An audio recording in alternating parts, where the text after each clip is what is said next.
अंगना माते आए। मरे सन सब हो गे रहन वो तैहा हम लज आए।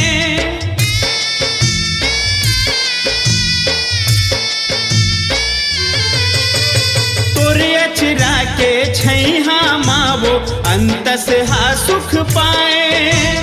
तोर विदाई के सुरता भर हम छाती पखरा जनाए। तोर विदाई के सुरता भर हम छाती पखरा जनाए। तोर विदाई के सुरता भर हम छाती पखरा जनाए। विदा के बेरा होवत है रह रह जीव झक छोरत है। विदा के बेरा होवत है रह रह जीव झक छोरत है। सबके जीव राहदाई प्रीति बात ला बोलत है। सबके जीव राहदाई प्रीति बात ला बोलत है। प्रीति बात ला बोलत है। प्रीति बात ला बोलत है। तै झन जादाई वो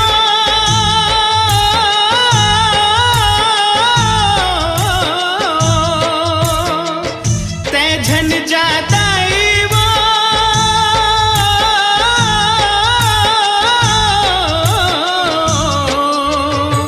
मोर मैया मोर महतारी सुन ले लइका के किलकारी। झनकर सुनना मोर दुआरी मोर मैया मोर महतारी।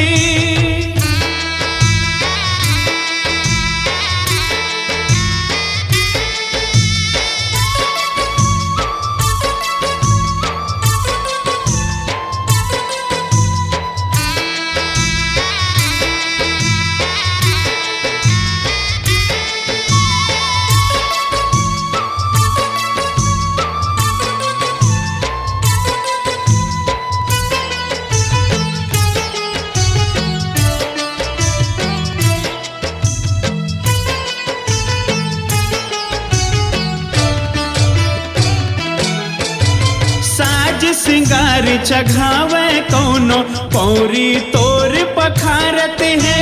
झन जाना मोर दाई कह के बेटा तोर चिख पारत है।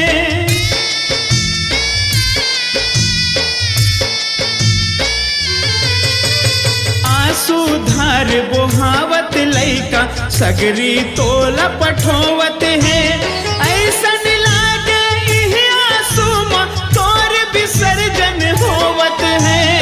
ऐसन लागे इहि आंसू म तोर विसर्जन होवत है। ऐसन लागे इहि आंसू म तोर विसर्जन होवत है। दूध के कर्जा अगोरत है औआ बे मन बोलत है। दूध के कर्जा गोरत है औआ बे मन बोलत है। सबके जीव राहदाई प्रीति बात ला बोलत है। सबके जीव राहदाई प्रीति बात ला बोलत है। प्रीति बात ला बोलत है। प्रीति बात ला बोलत है। तै झन जादाई वो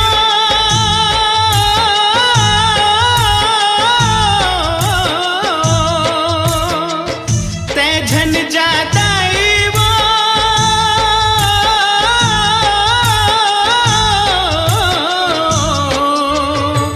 मोर मैया मोर महतारी सुन ले लइका के किलकारी। झनकर सुनना मोर दुआरी मोर मैया मोर महतारी। तै झन जादा